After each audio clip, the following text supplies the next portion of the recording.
If you read Jeremiah 23, you probably found it to be a pretty depressing chapter. I mean, it's filled with warnings and cautions by Jeremiah as the Lord is telling them, you've insisted on being disobedient, doing things your own way, so now you're going to pay for it. You're going into captivity. But even in the midst of the warnings, even in the midst of God cautioning them, saying, you know what, I've kind of had it up to here with you, but God still had mercy even in the time of judgment. And so he says to them, am I only a God nearby? Am I not also a God who's far away? So God wasn't just in Israel, but he was telling them, when you're sent into captivity in Babylon, I'll be with you even when you're at a distance.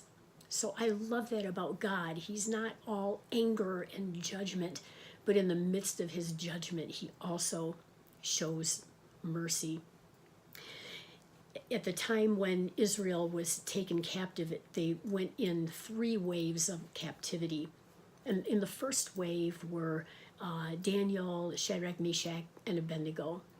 They're taken into captivity, and these guys lost everything. They were ripped from their families. They left their homeland. And as teenagers, they lost their manhood because in order for them to serve safely in the king's palace, they had to become eunuchs. So you've got these 4 teenage boys who were the cream of the crop. They were intelligent. They could adjust to a culture. They could learn a language. They were without flaw. They were handsome. All of this is indicated in Daniel chapter 1. And so these guys made a huge influence, made a big difference in the culture where they were. There's no indication that Daniel, Shadrach, Meshach, and Abednego ever returned to Israel. They were taken into captivity as young boys, and they ended up dying in captivity. But while people in Babylon were dying, at the same time, babies were being born, because God had told the Israelites, when you're in captivity, get married, build homes, plant fields, make babies. And so he's saying, continue to prosper, because I will bless you even if you're not in your homeland. I will still bless you even while you're in captivity. So during those 70 years, there were 2 generations of people who were born in captivity. People who all they knew were Babylon, and they had never seen Israel. They had never been to Jerusalem, but yet they possessed a love and a connection to a nation that some of them would never see, because some were born in captivity and they died in captivity. Some of the ones who were born included like Nehemiah. Nehemiah in time became a cupbearer to the king, a very high, elevated position. And in time, Nehemiah was allowed to go back to Jerusalem and to rebuild the walls around that city. And then Ezra was a priest and a scribe who was allowed to go back to Israel and speak to the people and remind them of the law and assist with the building of the temple and the building of the walls. Zerubbabel was another guy who was born in captivity, and then he was allowed to go back to Jerusalem and rebuild the temple. And then there was a young girl who was born in captivity. Her name was Hadassah. That was her Hebrew name. It means myrtle tree. She was given a Persian name because by the time she was born, Babylon had been overtaken by the Medes and the Persians. So now that area was under Persian rule, not Babylonian rule. So Esther had a Persian name that meant star. It's not quite clear when or who or how her name was changed from Hadassah to Esther. Some people believe that her relative Mordecai, who ended up raising her because she became orphaned, some believe that he gave her the name to kind of hide her Jewish identity. Others think that it was given to her when she moved into the palace with King Xerxes. But Esther's story is fascinating.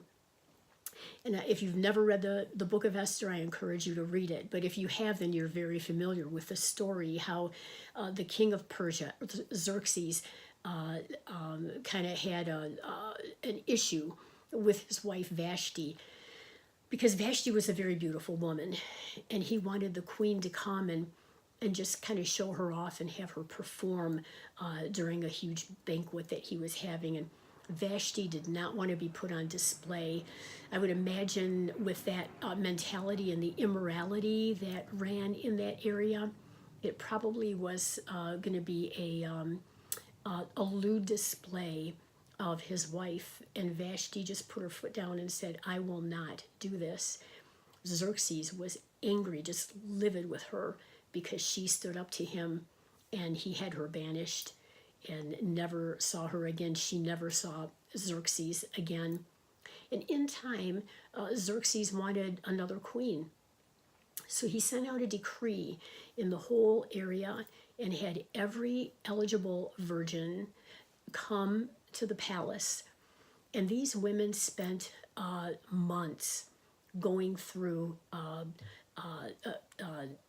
oil baths and being perfumed and being groomed and being readied to make their presentation before the king. Esther was one of them who came to the palace. And we know the story. She appeared before the king. She found favor, and he selected her as the next queen.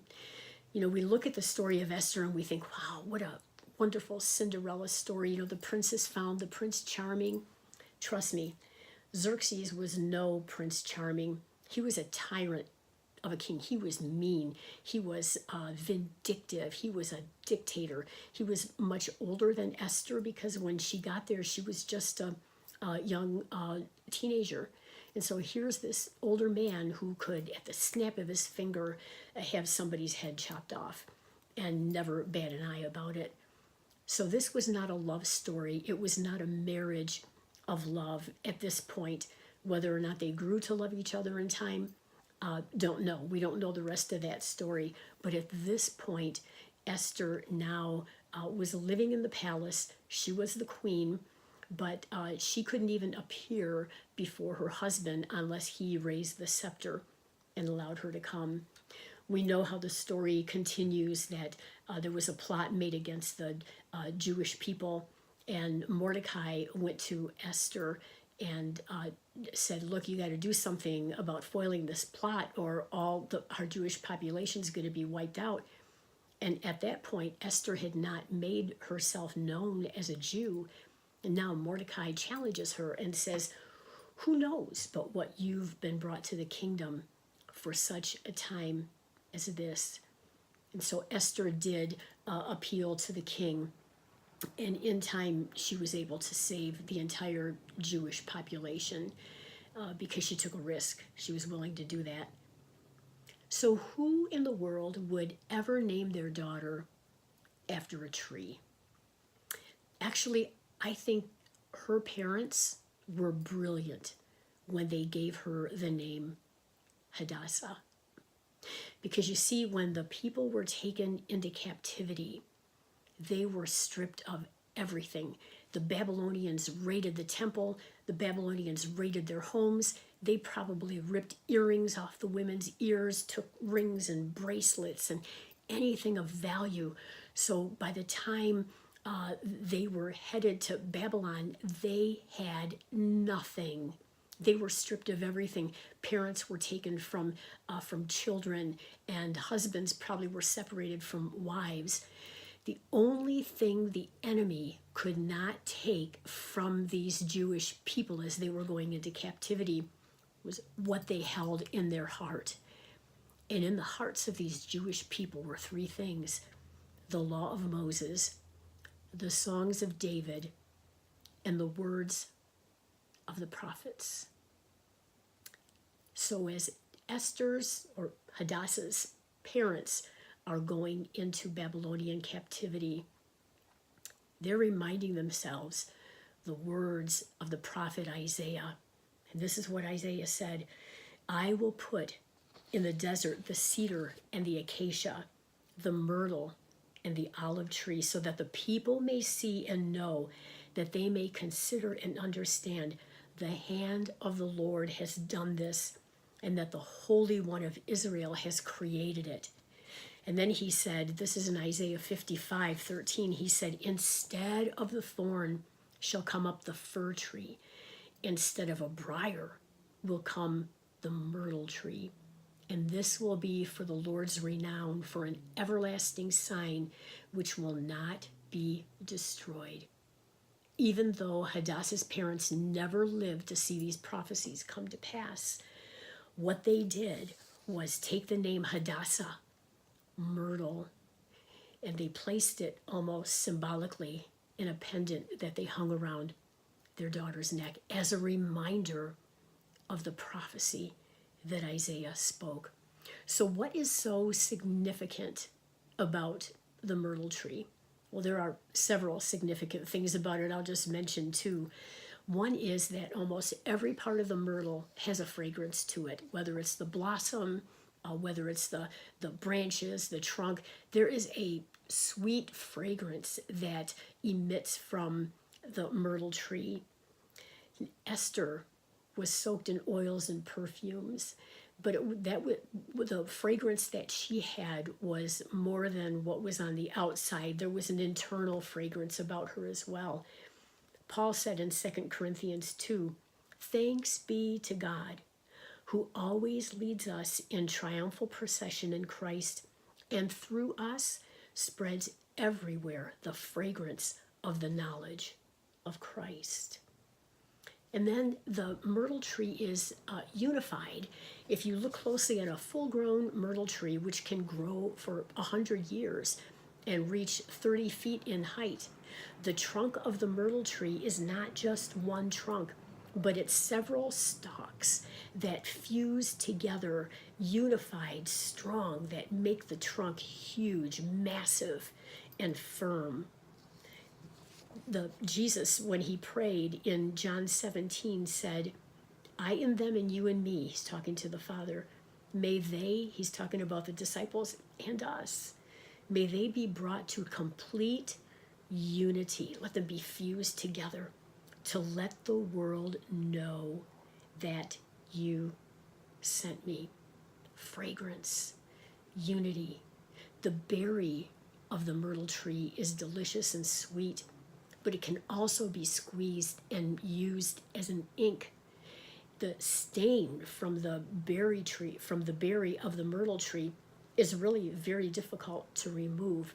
What if we had such an influence that even after we die, the mark that we leave on the world cannot be erased? Before Esther could make a difference in Babylon or in Persia, she had to show her true identity as a Jew. She had to identify herself as Hadassah, not as Esther, a star. You want to make a difference where you are? Show your true identity as a Christian, and the Lord will raise you up and let you be noticed. Before I make just a couple closing comments, let me give you next week's assignment. We are moving into chapter 16 already. And so read that in the book, 25 Questions God Asked. If you don't have it, you can get it on Amazon. You can order it at barnesandnoble.com. You can order it through Barber Books. So we're just following through this book week by week, but these vlogs are giving information and material that are not included in the book. It's just kind of a supplement, something just more for you to chew on. So I get a lot of comments about the book. People really enjoy it, and I hope you're really enjoying these vlogs as well. And if you are, by the way, share them. And then I'd like for you to read 1 Kings chapter 21. It's the story of Ahab. And we're going to be talking next week about humility and godly sorrow and the part that they play in a Christian's life. It's going to be a good study. I think you'll agree with me that our world is becoming more and more anti-Christian. It's so much more difficult, it seems, to really be able to live a godly life and to really be respected. In fact, in many parts of the world, as I'm sure you're aware, people are being tortured for their faith, they're imprisoned, they're persecuted in so many different ways. And some people have just laid down their lives and they're just martyred for their faith. In the United States, we haven't quite experienced that, although we do notice more discrimination, more mockery about Christianity, and more false accusations.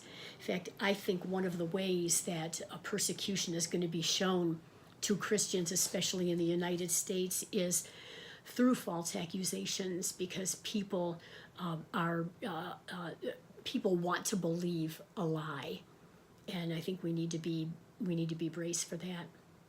Some people think that God has left the United States, that he's lifted his hand of blessing from us, and I disagree with that. I don't think God has lifted his hand of blessing from the United States. I mean, think about it. If God could tell Israel that he would be a God not just in Israel, but he would also be a God far away, then to me, wherever there is a remnant, there is God. And I believe there's always going to be a remnant in the United States. And as long as there is, God is going to be there. So what role do we play? Well, the last thing the world needs is another star, another Esther. What the world really needs is more trees, rooted and grounded, strong and stable and firm and unified, emitting a sweet fragrance to the world. So here's my question for you to chew on this next week. If you're in a place where you really don't want to be, how can you become rooted so you can grow and become not an Esther, a star, but become a Hadassah who really makes a difference where you are? Thanks for joining today. I hope you've been challenged. Take the challenge, pray and ask God to help you make a difference where you are. I'll talk to you next week. Have a really good one.